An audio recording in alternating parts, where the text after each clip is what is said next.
Morning, good morning, good morning, good morning mga langga. So, nandito na po tayo sa classroom. And today is Monday. Wait lang, saksak ko lang tong ating electric fan para matuyo ang ating hair. Stress yung bangs. Okay, so wala pa yung mga bata. Yan. Maayos pa rin yung ating upuan. Sila na lang magbalik niyan.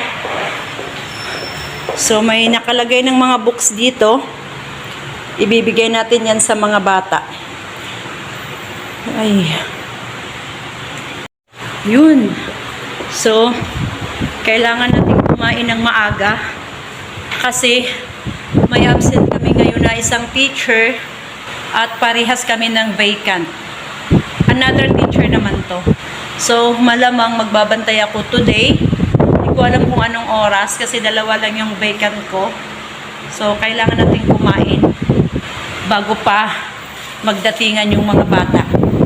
So, I hope everyone is fine today, healthy and happy. Naiwan ko pala yung aking cellphone holder. Kaya nasa baba kayo ngayon mga langga. Linisin muna natin yung table natin. Bago tayo gumawa ng ano pa man. Kasi mas maganda yung malinis ang paligid mo. Nakakadagdag din kasi sa stress kapag makalat. Look at my face. My hair is so messy. Hindi pa kasi siya dry. Okay, so yun.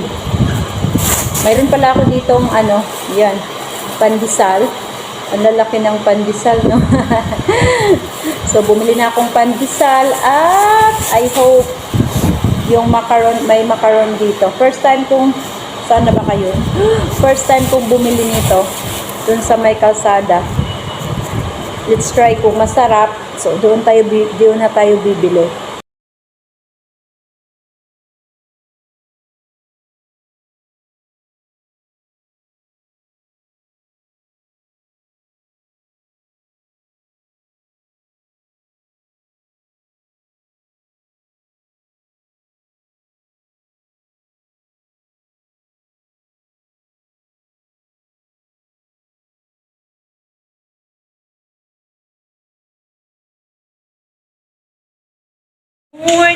Good morning, good morning mga langga.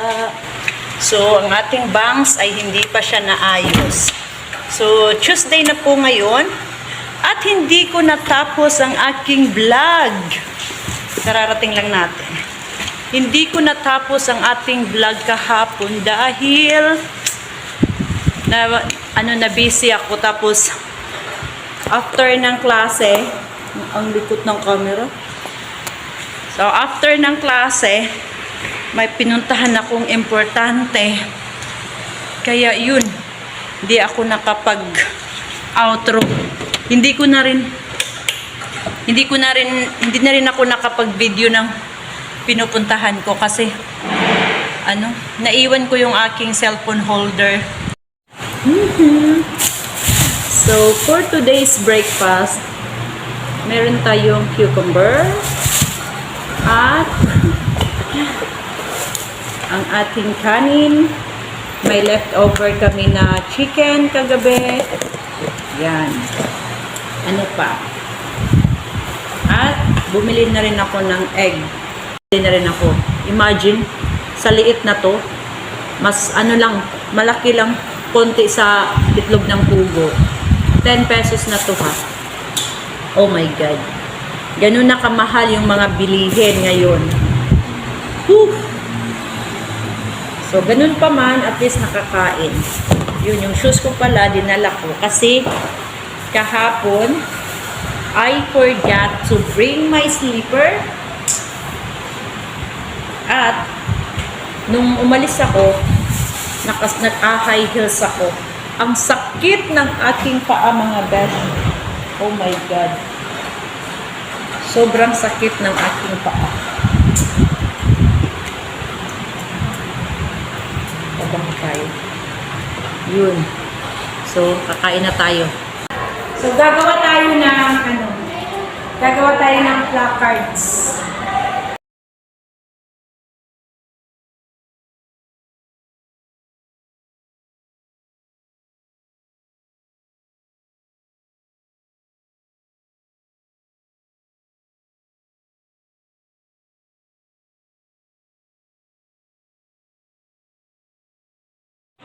Yan, tapos na natin.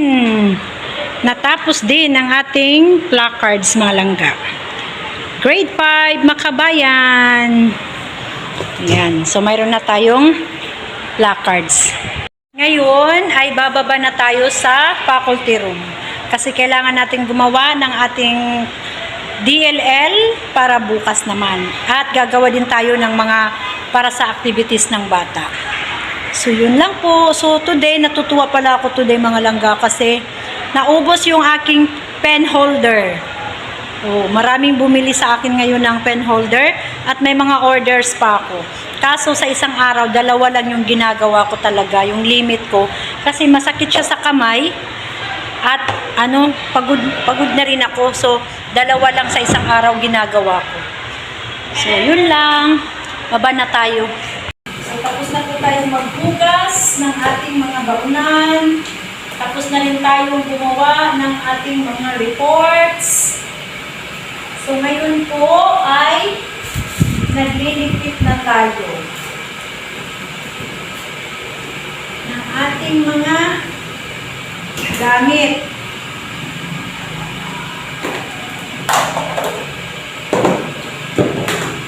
Yan. So, pupunta kami ni Jessie ngayon sa Guadalupe.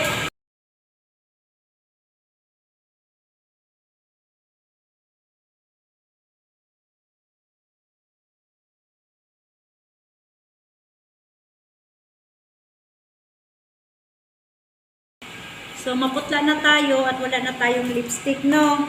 Ito, mayroon pa tayo ditong konti. Ito na lang yung ating gagamitin. Dudukutin natin.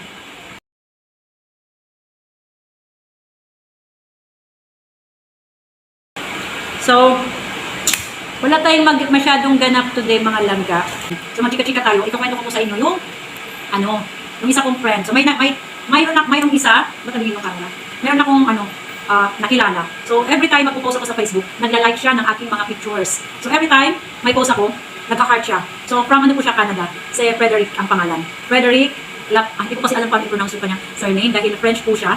Iba yung spelling, iba ang pronunciation ng words. So, pag naririnig ko siya, sinasabi niya, Frederick Lepage Morissette. Lepage. Parang Lepage. Pero Lepage yung pagka-pronounce. So, yun nga. Every time I posted something on Facebook, palagi siya nagla-like, nagka-heart, tapos, nitong huli, last week lang, nag-message siya sa akin. He asked me about doon kay Kevin. He asked me why wala na akong post doon sa guide.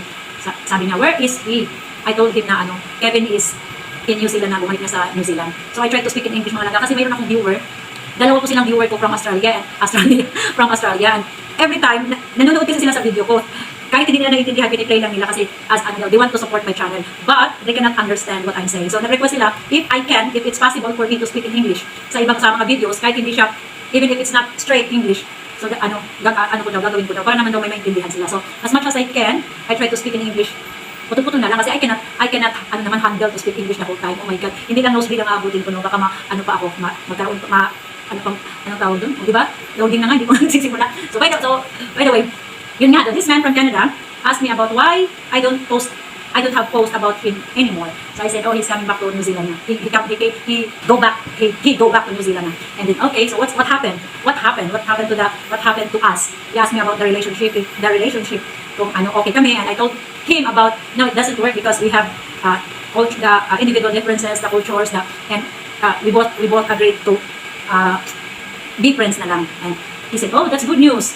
Good news daw. Sabi ko naman, bakit naman good news? Why you were happy about the situation? And he said, because I just wait. I just wait for you to be free again. I said, why? Yeah, I am interested to know you. I said, sorry, but for now, I think I don't have time for that na. I want to focus my goal, which is to go back to the province as soon as I can, as soon as possible. So sabi ko baka hindi na kita muna ma-entertain. Kung gusto mo naman, mayroon akong mga friends, o na lang kita, bigay na lang kita doon para gawin mo na lang silang friends baka sakaling interested ka rin sa kanila. Kasi sa ngayon, parang natanggap ko na sa sarili ko na hindi talaga ako parang dyan kasi ilan na rin sila, di ba? So si Mike namatay, tapos yan si Kevin, hindi nag-work kasi hindi kami magkasundo. Inisip ko nga, parang hindi na sa kanila, wala na sa kanila yung problem. I think it's me who had the problem about handling relationship. So parang sabi ko, na lang. Then the last man that I broke up with is yung taga-France naman. So, yun, long time ko po siyang kausap. 3 years ko po siyang kausap. And hindi pa rin siya, hindi naman sa, wala naman kami problema dun. Ang issue namin dun is, he cannot come to the Philippines because wala po siyang, lack of budget ang kanyang sinasabi. So, sabi ko, okay, so we have to end up na, hindi ko na alam kung ano relationship tawag. Sabi ko, okay, so I'm sorry but I have to stop na because it's been a long time that I have been talking to you and I don't know kung ayaw ko nang patagalin pa magkwentuhan kasi it's a waste of time. Talking to him every day, 2 times a day, 1 hour, 2 hours, so it's a waste of time. I said, no, I have to stop. Sorry, but I have to stop because I think we can't go anywhere. The relationship is not really good for us, not good for me. I said, okay, so we have to say goodbye to each other. It hurts me, of course, because I have been talking to him for 3 years, and siguro there's a little bit of feeling na mamimiss ko siya, but okay na yun, makakalimutan ko rin yun. Makakalimutan ko rin siya. Kaysa naman, patatagalin ko pa mag-ipag-usap sa kanya, wala naman kami patutunguhan. So yun na, so wala na po sa, for now, wala na po akong kausap, hindi na ako nakikipag-usap. So yung nagpadala sa akin ng flower last week at chocolates, si Frederick. So hindi ko naman siya, hindi ko na lang siya, sinagyan ko na lang siya na, wala na akong time, hindi na ako mag-entertain ng mga ganyan. Kasi it's really a waste of time, It's really a waste of time. Sayang sa oras, sayang sa pera pang load. Yan, wala. So, wag na. Tama na yun. I have many experience. So, okay na ako dun. Happy na ako dun sa experience ko. Now, I decided to stop na and focus on my life because having a partner is not really meant for me. Kasi hindi po sa palagay ko lang, to be honest, observation ko lang, it's not about them. The problem is not that. The problem is not with them, but the problem is with me. Because I cannot really handle, I don't have enough patience now. So parang konting parang ayoko na. So it's better it's better to stop and focus on my life na lang. Ang ganda ko dito. So yun. Uwi na tayo mga langga. Tapos na ang ating Tuesday.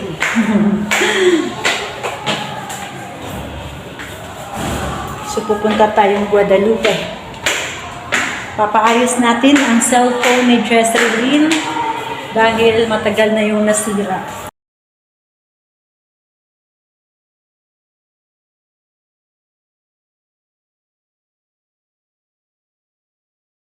Mga blouse.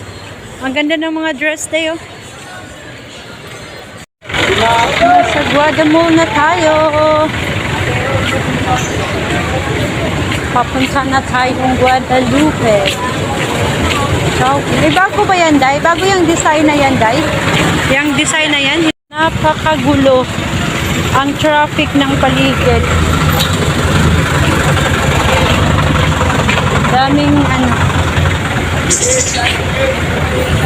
So, papasok na po tayo. Wow! So, nandito na nga kami. Nagpapaayos mga langga. Anong pangalan niya, Day? Si ano pala yun. Haggard na tayo mga langga. Na siya.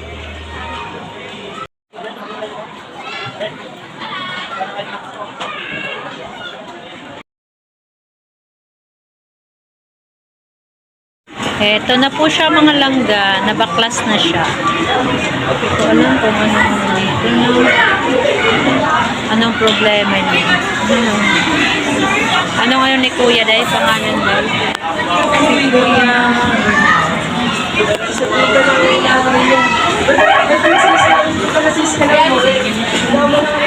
Pinalitan yung charging pin niya. Tapos ito. Ayan na siya mga langga, oh.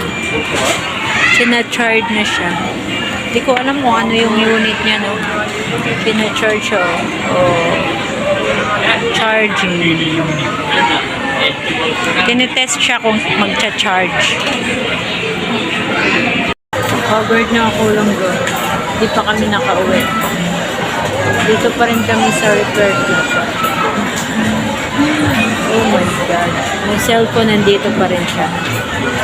Inulit. Hindi gumana. Yung ano niya.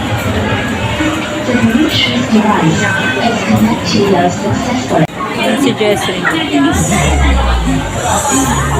Sobrang pagod. Okay, uwi na kami. At this point,